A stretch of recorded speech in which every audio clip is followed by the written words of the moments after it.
First thing Sala noticed was the light. Not the steady amber of a work lamp bleeding through a habitat partition, not the cold blue pulse of a diagnostics screen cycling through its routines. This was something else. This was the color of a thing that hadn't decided what it was yet. Shifting between copper and violet at the edge of the spectrum where human eyes start lying to themselves, and it poured out from the sealed lower bay of Module 7 like smoke pouring upward, is to say wrong in every direction at once. Saleh had been eating a flatbread sandwich when he saw it.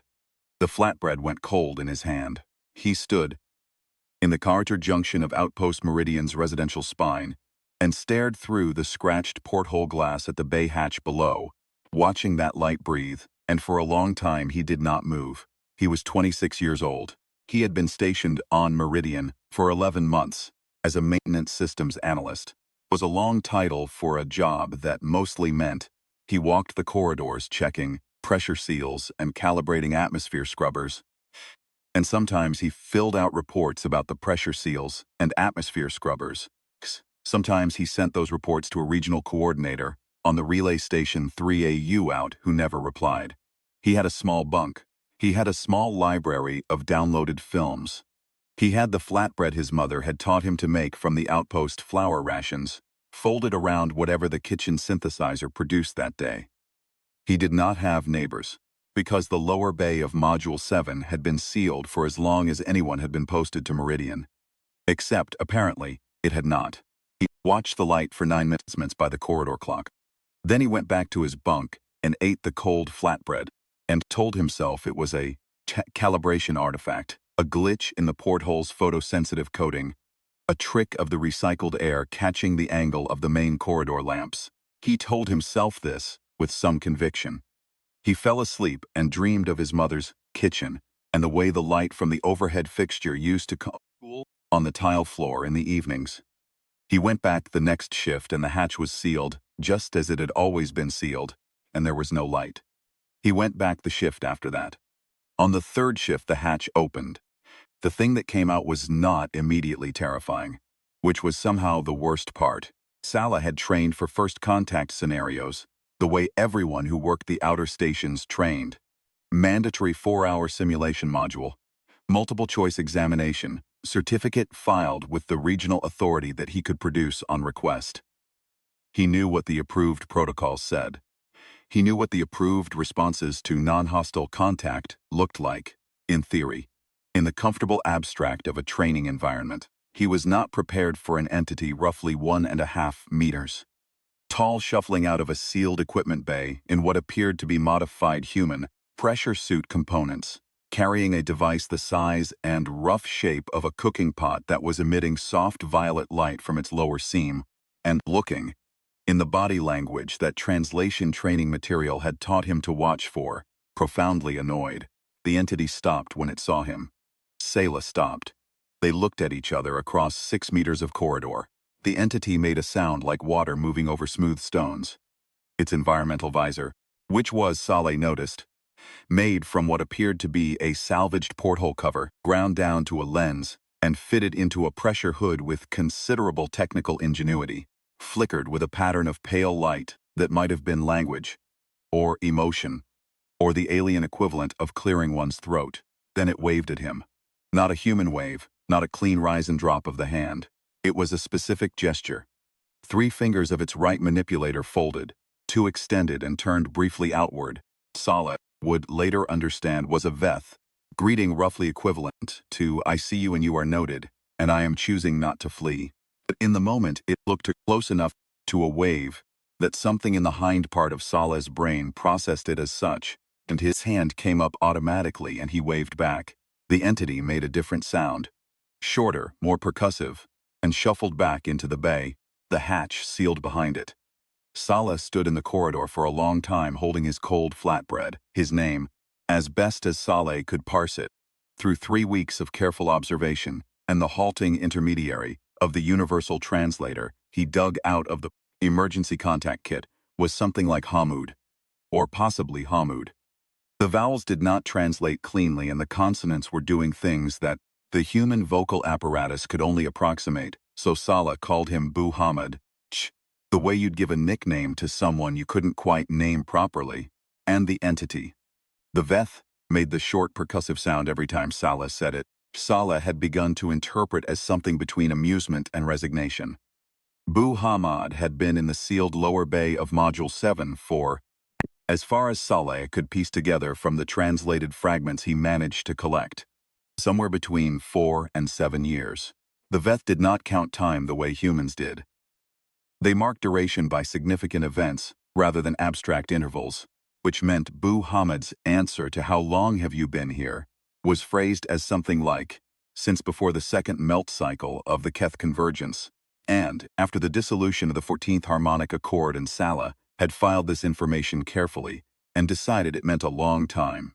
He was, unmistakably, a scientist. This came through clearly even with the translation gaps.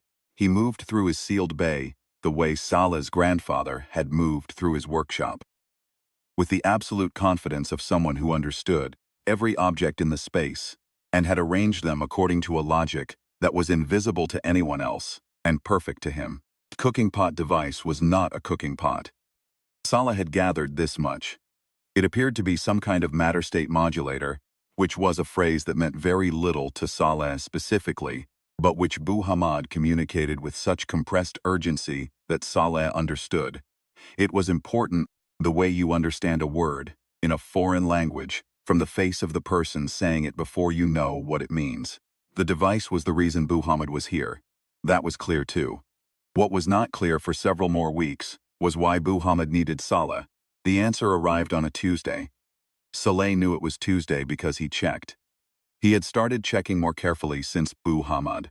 He had started paying attention to the corridor clock, to the date stamp on his shift reports, to the number of flatbreads he had made that week. He had started, in ways he couldn't entirely articulate, paying closer attention to the fact of being alive. Bu Hamad met him at the hatch with the device, and a posture that the translation training materials would have categorized as intent communicative, which meant all 4 of his limbs were oriented toward Saleh, and his visor light was running in a rapid vertical pattern. He spoke for a long time. The universal translator, which was designed for first contact situations, and was therefore extremely conservative in its interpretations, produced a rendering that went approximately, "You are needed. You are the suitable material. The experiment requires a component with your molecular signature. I apologize in advance." Saleh read the translation 3 times. "The last part," he said. "The I apologize in advance. What exactly are you apologizing for?" Bu Hamad made a gesture that Saleh had come to recognize as the Veth equivalent of a shrug, the collapse and extension of the upper shoulder joints, and spoke again. The translator produced. "Procedure is not dangerous to biological entities. It has been tested. You are not the first. The first survived." "Who was the first?" Hamad made a sound that did not translate. "Okay," Saleh said. He sat down on the bay floor, because his legs had decided this was a sitting-down situation. He looked at the device. The device looked back at him or didn't. It was hard to tell. The violet light at its seam was steady and slow tonight. "You want to use me in your experiment?" Bu Hamad waited. "What does the experiment do?" Hamad communicated for approximately 4 minutes. The translator, at the end of this, produced. "It moves things from one location to another, through a process that does not require traversal of the intervening space. It is not complete. It requires calibration. You are the right size and density." Saleh absorbed this. He had studied enough physics to understand in a basic way what Bu Hamad was describing. He had also studied enough history to know that human beings, throughout their entire recorded existence, had responded to the question, "Will you step into the unknown machine?" by saying yes. Approximately 60% of the time, and that this 60% was almost entirely composed of people who later turned out to be correct, and the machine turned out to be fine, and the other 40% were people who were not fine but who had also stepped in anyway, and were therefore at least consistent. "When?" Saleh said. Bu Hamad held up the device. Saleh stood up. He finished the last of the flatbread he'd been carrying. He wiped his hands on his trousers. He walked to the center of the bay and stood on the marked circle on the floor that he now noticed had clearly been there for some time, worn into the plating, in a way that suggested Bu Hamad had marked it with deliberation. Years ago, waiting for the right material. All right, he said. Go ahead. Muhammad made the short, percussive sound, the amused, resigned one, and activated the device. The first time, nothing happened. The violet light expanded and contracted, and the air in the bay smelled briefly like the inside of a circuit breaker, and Salah remained standing on his marked circle, entirely present, entirely himself. He said. Muhammad was already crouching over the device, manipulators moving through its internal components with the focused irritation of a man who had been told his code compiles and finds it does not compile. Salah sat down on a crate and waited. The bay hummed around them. The outpost recycling system clicked through its cycle. Outside, 300 kilometers away on the rock face, the wind that was not quite wind, the charged particle flow from the system's primary, scoured the hull in a thin, continuous whisper. The second time, Salah moved. He moved approximately 40 centimeters to his left, and then back again, in what felt from the inside like no time at all. He would later describe as the most profoundly uninteresting experience of his life, except that it had also been the most significant, like your heart stopping and restarting in the same beat, like a word that means two things simultaneously, and you understand both at once. Oh, he said. Muhammad looked up, his visor light ran green. Do it again, Salah said. They settled into a pattern that Salah, later, when he was trying to explain it to people who had not lived it, always struggled to describe accurately. It wasn't a schedule exactly. Muhammad did not observe human scheduling structures, and Salah had stopped expecting him to. What they had instead was a rhythm. The way two people who work together long enough develop a rhythm that is specific to them and would not function with anyone else involved. Muhammad would work on the device for a period that ranged from 6 hours to 36 hours. Sally would maintain the outpost, walk his corridors, calibrate his scrubbers, write his reports to the regional coordinator who did not reply. Then Muhammad would appear at the hatch, not knocking exactly, but making a specific vibration against the metal that Salah's body learned to recognize before his brain did. And Salah would come down and stand on the circle, and they would try again. Between trials they talked. This was harder than the experiments. The experiments had parameters. The talking had no parameters. And the translator struggled with anything that wasn't concrete, but they managed. Muhammad communicated in long fragments, and Salah learned to hold the fragments and wait for a shape to emerge. Salah spoke in short sentences, and watched Muhammad's visor light for the colors that meant understood, and the colors that meant say that again, and particular amber that meant you are describing something that has no equivalent in my experience, and I am attempting to construct one. He learned that Muhammad had come to Meridian because its specific atmospheric composition produced a pressure differential that was necessary for the device's calibration, something to do with particle density that Salah did not fully follow but accepted on technical faith. He learned that Muhammad had been, in whatever his equivalent of a former life was, part of a Vethith research collective that had dissolved under circumstances he communicated with a layered disgust that needed no translation. He learned that the device was not, in the end, intended for transport logistics or military application, or any of the uses that Salah's training material would have flagged as concerning. It was intended, as best as Saleh understood, for departure. Muhammad wanted to go somewhere no one could follow. Salah understood this better than he might have expected. He told Muhammad about his grandmother, who had made a specific sound when she was in her kitchen that Salah had never heard anywhere else. A low hum, not quite a song, that went with the rhythm of her hands.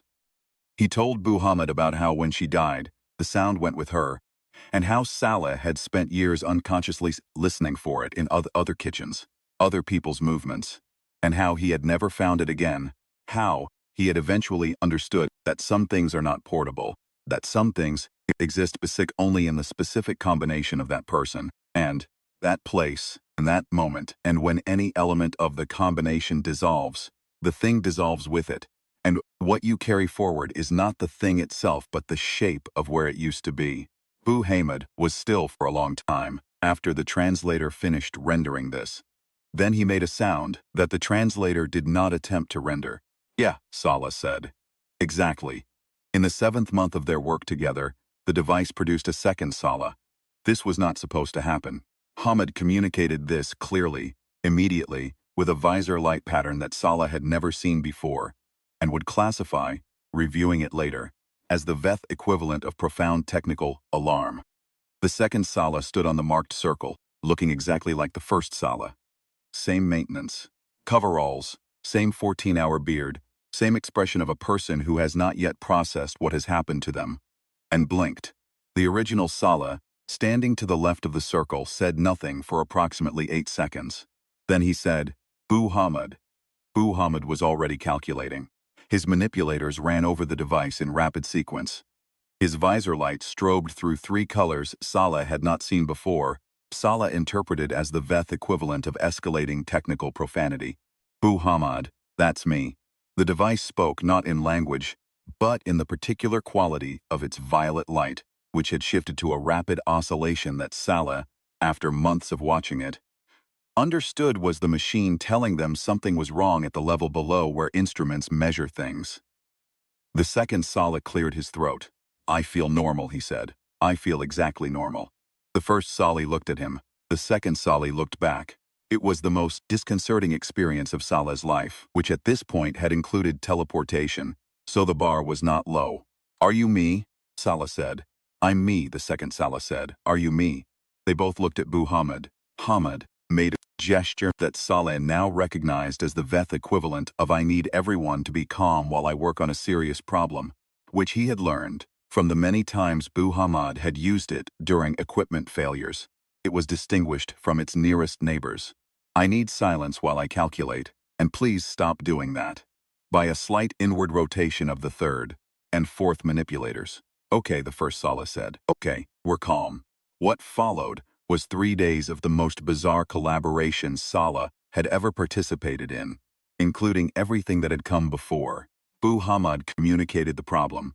The device had not duplicated Salah so much as it had retrieved an echo of him from an adjacent probability state, which was a technical explanation that the translator rendered in a way that made grammatical sense, and no other kind. Practical implication was that both Salahs were real. Both were the same Salah, and at least one of them needed to stop being in the same spacetime as the other, before the device's containment field collapsed entirely. The second Salah, Sally Prime they called him, though there was extensive and unresolved debate about which of them was Prime, turned out to be exactly as useful in solving this problem as the first Salah, which was somewhat more useful than Bu Hamid had expected, and slightly less useful than would have been ideal. They knew the same things. They had the same instincts. They disagreed occasionally about approach, Bu Hamid observed with visible interest. His visor light running in the pale amber of you are describing something that has no equivalent in my experience. "We're the same person," Salah said, in the middle of the second night, when Bu Hamid was sleeping, and the two of them were sitting on opposite sides of the bay floor, sharing the last of the flatbread. "But we're not making the same choices. Because the choices diverged from the moment we separated," Salah Prime said. "We've been different people for 3 days. We're the same person who became 2 people." "Humans do that," Salah said. "Not the duplication. We make choices and the choices change us. Every choice is a kind of divergence from what you would have been. Do the Veth do that? I don't know." "Ask Bu Hamid." "You ask Bu Hamid." You know I hate asking Bu Hamid philosophical questions before he's had his rest cycle. "I know," Salah Prime said. "I know because I'm you." They ate the flatbread in silence for a moment. "Do you want to go back?" Salah asked. "To wherever the machine pulled you from?" Salah Prime considered this for a long time. "The machine pulled me from here," he said finally. 3 days ago version of here. There's nothing to go back to. Then we figure out how to make you a separate person. Or one of us stops being. It's not what I said. You said figure out how to make me a separate person. That requires me to stop being the echo and start being the original. It requires the same kind of shift the device makes, out of one state and into another. Salah thought about his grandmother's kitchen. The sound that didn't survive, the shape of where it used to be. "I think you're right," he said. "I think that's exactly what it requires." It took another 4 days. Salah would not describe the procedure in detail because he did not understand it in detail. And he had learned, watching Muhammad work, that the most dangerous thing in experimental physics was the person who described confidently what they did not understand. What he understood was the outcome. Sala Prime was no longer an echo. The device's containment field stabilized. Muhammad ran the light patterns that meant satisfied and cautious, and also, quietly. The one that meant this tells me something important. Sala Prime left, not the way he'd arrived. Not through the device.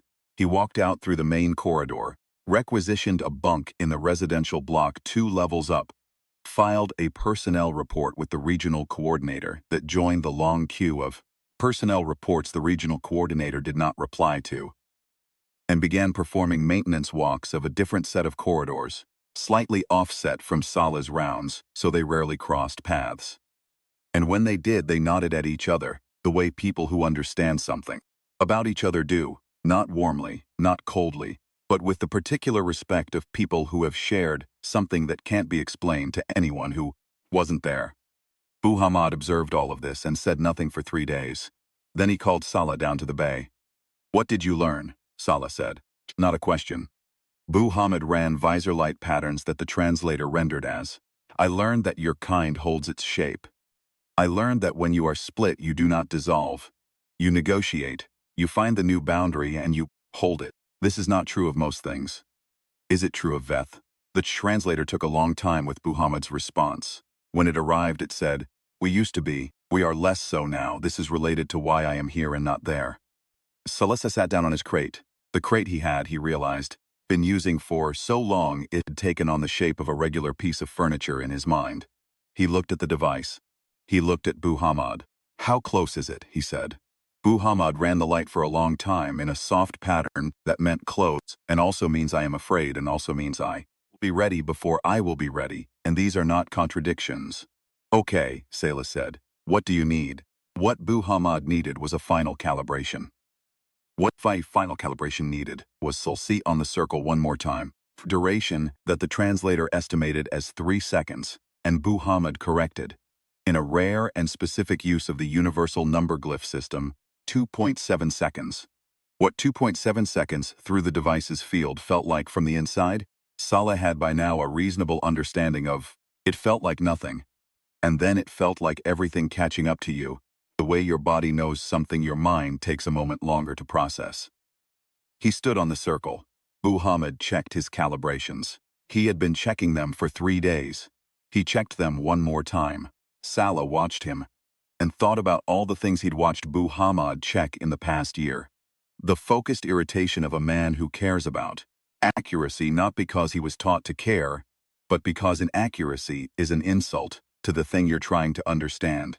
He thought about his grandfather's workshop and the way the man would lay a level across a freshly cut piece of wood and look at the bubble with the same expression every time. Not satisfaction exactly, but the particular stillness of someone for whom a thing being true is its own complete reward. "Hey," Sala said. Muhammad looked up. "Thank you," Sala said, "for opening the hatch." The translator took a moment. Muhammad ran a light pattern that Sala did not have a word for in any language. Then he activated the device. The 2.7 seconds happened. On the other side of them, the device hummed at a frequency Sala felt in his back teeth. Muhammad's visor light ran green, then a color past green that Sala had no name for, then steady and slow. Sala was still on the circle. He was still himself. Everything was exactly as it had been, except that the light from the device was no longer violet. It was the color of dawn through a porthole. It was the color of something that had decided what it was. "It's done," Sala said. Muhammad ran the patterns that meant yes, and also soon, and also not yet. The 3 concepts existing simultaneously in the Veth way of marking time, not as sequence, but as overlapping truths. Sala understood. He stepped off the circle. He took his crate and carried it to its corner of the bay, the way you put something in its right place, after long use, with the unconscious care that habit makes into ceremony. He went back to his bunk and wrote his shift report, and did not sleep, and watched corridor clock, and at 0344 by station time he got up and went down to the lower bay, and the hatch was sealed, and the light through the seam was gone. The death notice arrived through official channels. 14 days later. It was not a death notice exactly. The Veth did not have official channels that communicated with outpost relay systems, but the device's containment field had registered a deactivation event, and the regional authority's automated monitoring system had flagged the sealed lower bay as status changed, triggered a personnel review, which triggered a physical inspection, which triggered a report that went up the chain and came back down as Module 7 Lower Bay, previously sealed unit, now found empty of all equipment and one non-registered biological entity, status unknown, investigation pending. Sala read the report. He sat at his small desk in his small bunk. He had a cup of tea that had gone cold because he'd been staring at the corridor wall. He drank it cold. He thought about the violet light that had been the color of something that hadn't decided what it was. He thought about 7 seconds and what they felt like from the inside. He thought about Soleil Prime, who was walking a different set of corridors, 2 levels up, and had not been told, and who would have to be told. He thought about his grandmother's kitchen. He thought about Bu Hamad. He thought about what the device was for, to go somewhere no one could follow, to disappear not into nothing but into a somewhere else so complete that the leaving was its own kind of arrival. He thought about what Bu Hamad had communicated, in all the hours of halting translation, about the Veth convergence and the harmonic accord, and the dissolution of the collective he had belonged to. The long story of a people who had studied the universe until the universe became a set of conclusions, and the conclusions had hardened into doctrine, and the doctrine had left no room for a Veth who still had questions. He thought about a man building a machine in a sealed room for years, alone, waiting for the right material. He thought. He didn't leave because he had nothing. He left because he had enough. He thought, that's not something the convergence could compute. He thought, that's entirely human. And then he stopped, because Muhammad was not human, and then he thought it again anyway. Because the category that the thought pointed at was real regardless of what language you named it in, the category of beings who, given the option of staying where they were known and leaving for where they were free, choose the second thing every time. Not out of recklessness, but out of a specific and unkillable understanding that freedom is not a comfort, a necessity, the way oxygen is a necessity, the way the 2.7 seconds between who you were and who you become is a necessity that only makes sense from the other side. The investigators would find an empty bay. They would find no remains. They would file their reports.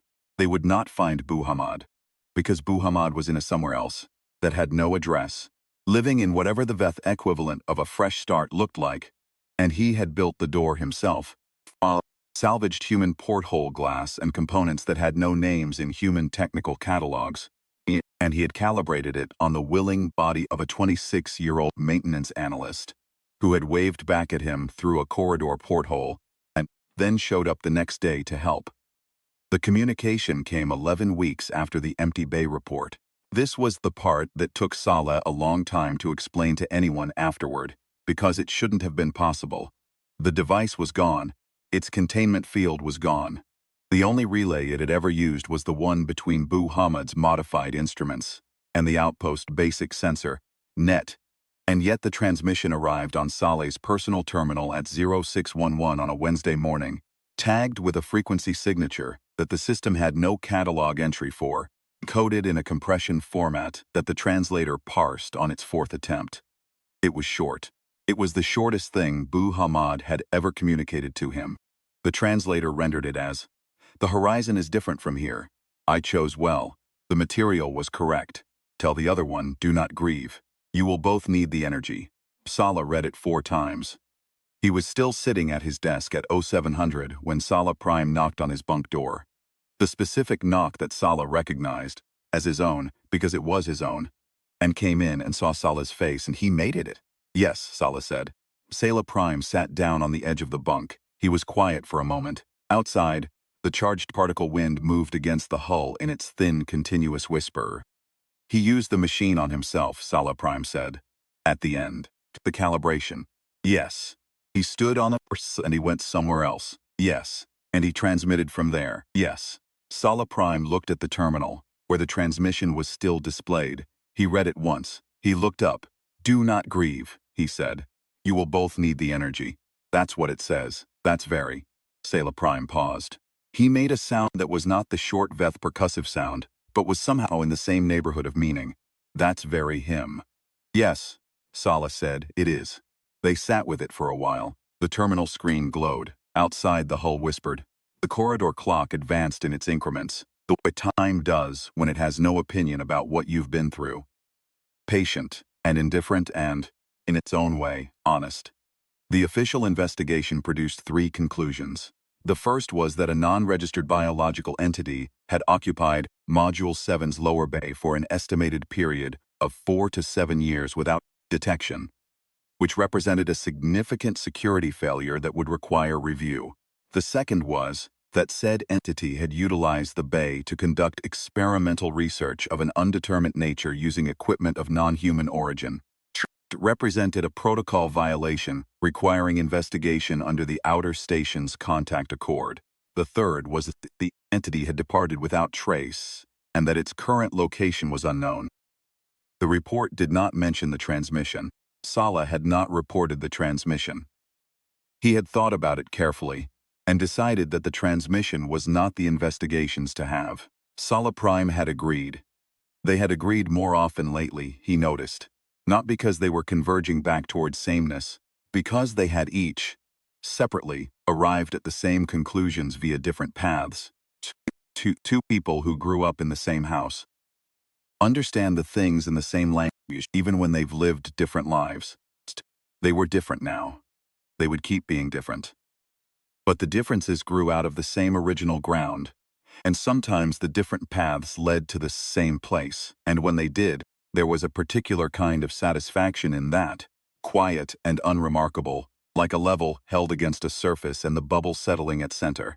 South kept his maintenance walks. He calibrated his scrubbers. He wrote his reports to the regional coordinator who did not reply. He made flatbread from the outpost flour rations, and he ate it in the corridor junction sometimes.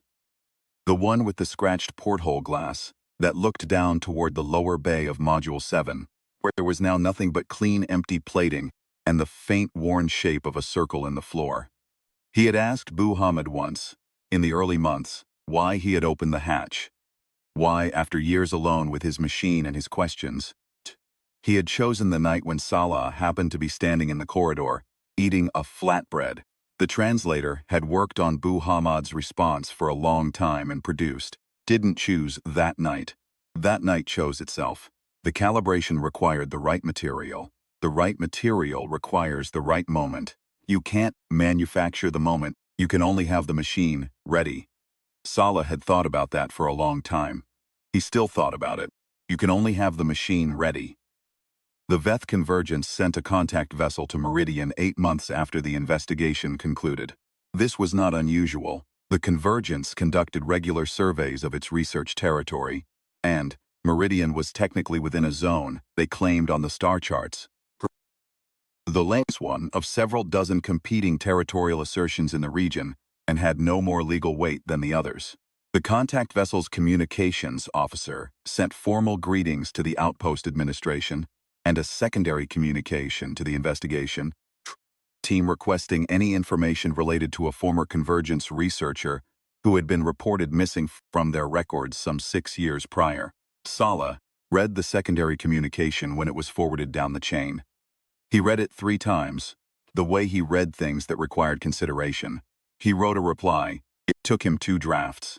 The second draft was shorter than the first, which it usually is when you're being precise about something. He wrote, "The individual you are seeking was conducting research of a personal nature on this station and has since departed to a location that is not on Earth. The departure appeared voluntary and completed successfully. The individual's current location and status are unknown to this station." He sent the reply. The contact vessel's communications officer sent a follow-up requesting additional detail. Salah wrote back, "I have provided all information available to this station." This was technically true. The contact vessel departed Meridian's vicinity 3 days later. Saleh watched it go on the tracking display in the main operations room. A small point moving at speed across the plot, diminishing, gone. He thought about the horizon being different from there. Thought about choosing well. He thought They came here looking for a man who learned how to become unreachable. And all they found was a maintenance analyst eating flatbread who didn't know anything and couldn't help them, he thought. The machine was ready. He went back to work. 2 years later, there was a second transmission. It arrived the same way, the unlogged frequency, Prussian format. The translator needed 4 passes to read. And it was even shorter than the first. Sala read it at 0400, sitting at his desk in his bunk that was still small, but now had more books in it, and a photograph on the wall that Sala Prime had printed him for his birthday. A good photograph of both of them that had required some technical discussion about optics before they'd gotten the angle right. The translator rendered the second transmission as, "The machine can be improved. I have found what I needed. There is more horizon still.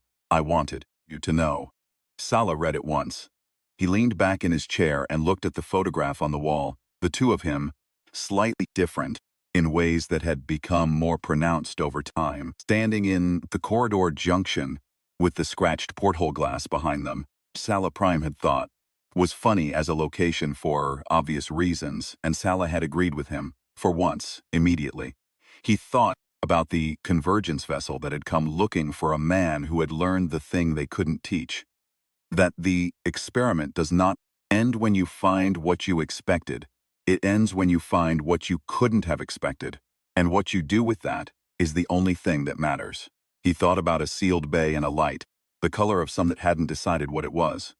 He thought about 7 seconds and the step off the circle and the thing being done. He composed a reply. He addressed it to the uncatalogued frequency. He did not know if it would reach. He sent it anyway. He wrote good.